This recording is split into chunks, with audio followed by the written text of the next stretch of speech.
Πού το είδε ή πού το φαντάστηκε αυτός που θέτει την 40η ερώτηση ότι είχα στο γραφείο μου κανένα 35 εικόνες Αγίων, δεν μπορώ να το καταλάβω. Στο όνειρό του το είδε ή είναι ένας σχέτος προβοκάτορας ή είναι διαβρωτής, δεν μπορώ να καταλάβω τι άλλο συμβαίνει.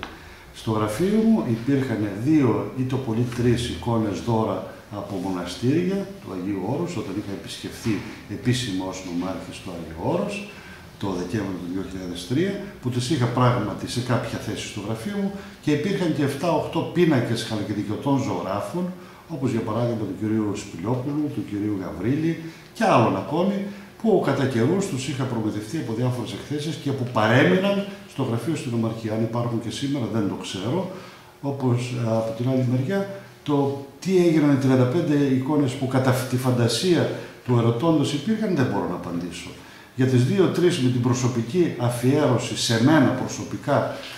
και ονομαστικά, τις έχω στην κατοχή μου, τις 2-3.